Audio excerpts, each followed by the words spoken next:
Amigos, regresamos a Argumentos. Gracias por seguir en sintonía de este espacio a través de la señal de Globovisión. Análisis sobre los resultados de las elecciones de Estados Unidos, el tema que nos ocupa.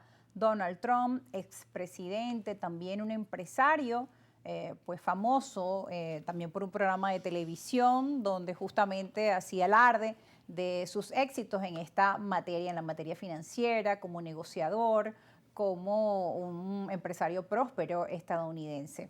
Ahora bien, también se presenta como el antipolítico, no viene de hacer política y así se presentó para su primer mandato y nuevamente para el segundo como el candidato antisistema. De hecho, durante toda la campaña decía que si no ganaban podría ser indicios de un fraude en las elecciones de Estados Unidos y todo este tipo de declaraciones y de polémicas pues siempre lo han también acompañado. Quisiera también pues la visión tanto de Dylan como Fernando sobre las formas, ¿no? del actuar de Donald Trump. Algunos lo caracterizan como un líder populista, como una nueva forma de hacer política que se ha venido imponiendo en el mundo, donde los ciudadanos se sienten representados con alguien que se presenta como esa figura antisistema y que va a lograr cambiar las cosas.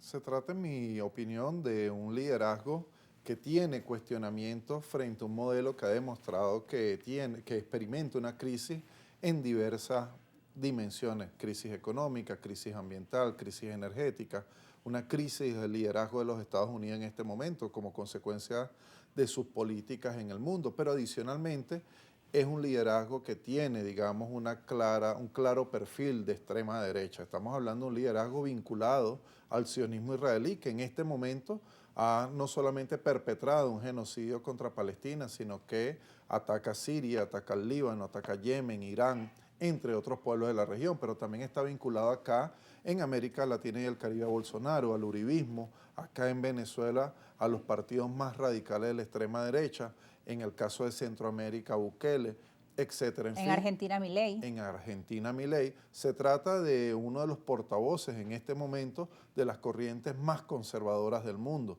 Tiene un liderazgo, si se quiere, excepcional, porque apela al marketing político desde una perspectiva diferente, cuestiona las élites tradicionales, pero esto no quiere decir que cuestione el modelo en su conjunto. Él defiende el modelo de convivencia imperante, defiende el capitalismo digamos, en los términos más clásicos, pero se plantea, repito, una estrategia para mantener la hegemonía distinta a la que impulsa el Partido Demócrata. Y esa hegemonía coloca también a China como su principal preocupación, también a las corrientes transformadoras del mundo, y apuesta al fortalecimiento del aparato económico productivo de los Estados Unidos. Enlazamos a esta conversación Dylan Pereira, quien nos escucha, está en contacto vía Zoom, y él también, pues, queremos conocer su visión. ¿Es Donald Trump un líder populista? ¿Qué pasa con las políticas extremistas en el mundo? Pues muchos hablan de que se trata de un nuevo orden mundial y que, pues, también luego de la pandemia este modelo quizá de gobiernos autoritarios o de gobiernos con culto a la personalidad o gobiernos de extrema derecha o de extrema izquierda podrían estar tomando o están tomando un liderazgo importante. Exactamente, Rosa. Es interesante mencionar que las elecciones de Estados Unidos revelan no solamente la confirmación de una tendencia global de castigo, de voto castigo a los oficialismos. La mayor parte de los gobiernos de turno no han sido reelegidos para segundos mandatos a lo largo de las últimas décadas para continuar sus programas de gobierno. Esto nos revela un profundo desencanto democrático, como lo llamaba Max Weber, respecto a las expectativas que ha sembrado la democracia en las sociedades y por ende las crisis sociales, económicas, multidimensionales a las que nos enfrentamos, no solamente a nivel nacional, sino también a nivel internacional, pues han colocado en entredicho los sistemas políticos en su totalidad y particularmente con un impacto muy importante en los sistemas partidarios. Y de hecho, precisamente Donald Trump durante los primeros días de su campaña electoral, en el marco de la Convención Republicana, amenazaba con lanzarse a la presidencia de Estados Unidos, incluso si no contaba con el apoyo y el respaldo del Partido Republicano, algo que habría sido histórico y sin precedentes en la historia de Estados Unidos. Lo cierto es que en este momento vemos un movimiento reaccionario a nivel internacional que cuestiona el funcionamiento de las instituciones globales internacionales, que apela, si se quiere, a una visión más proteccionista, aislacionista y nacionalista de la política, colocando los intereses de las naciones, de sus propias naciones, por encima de este orden de cooperación internacional que se había apuntado. America First o América Primero ha sido el gran vector de la campaña electoral de Donald Trump y se traduce en sus políticas o en sus promesas de campañas más directas. Veremos probablemente un retorno a una política arancelaria de mayor competitividad para Estados Unidos, imponiendo aranceles sobre todo a los productos chinos, incluso a la Unión Europea, en áreas tan sensibles como los coches eléctricos. Y esto podría replicarse también en una visión mucho más proteccionista de la política migratoria, más reacia a la cooperación multilateral, al financiamiento a organismos multilaterales y, como comentábamos, a alianzas que son absolutamente vitales como la OTAN dentro de este marco de seguridad y cooperación euroatlántica. Ahora bien, este estilo de política que se está imponiendo no solamente en Estados Unidos, sino con partidos que se asemejan en lo ideológico, como el Fidesz de Viktor Orbán aquí en Hungría o Marine Le Pen en Francia, pues nos obliga a un análisis de aquellas inconformidades o debilidades del sistema político tradicional que han dado paso a una forma absolutamente disruptiva de hacer política respecto al canon que teníamos particularmente en el siglo XX.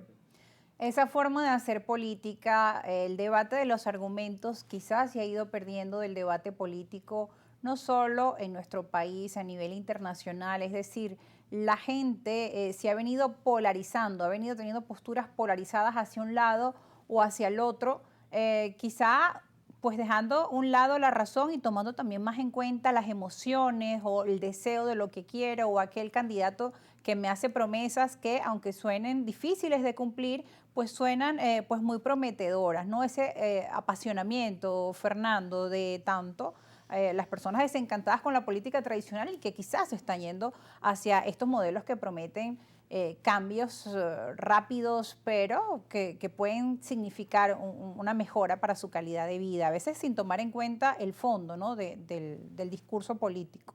La extrema derecha, en algunos casos, como este momento histórico, apela al fascismo frente a un modelo que esté en crisis. Te coloco dos ejemplos nada más. La FAO ha dicho en estudios recientes de los últimos 2022-2023 que hay más de 800 millones de seres humanos que pasan hambre en el mundo. Pero además, otro ejemplo dramático es el de la Organización de Naciones Unidas, que según sus estudios, la Organización Mundial para la Salud ha señalado que solamente en el África, como consecuencia de la crisis ambiental ocasionada por el modelo existente, 700 millones de seres humanos van a migrar buscando agua potable desde África hacia otras latitudes.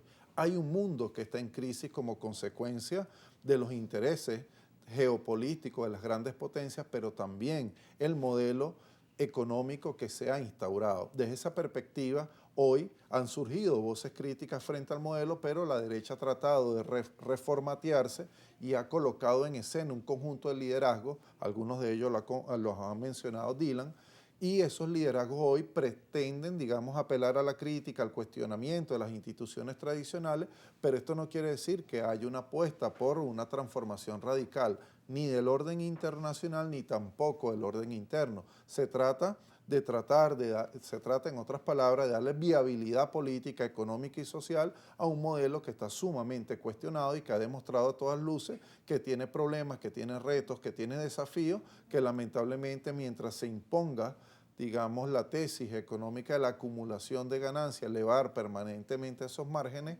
de ganancias, es imposible que haya una justa distribución de la riqueza y en consecuencia solución a los grandes problemas de la humanidad.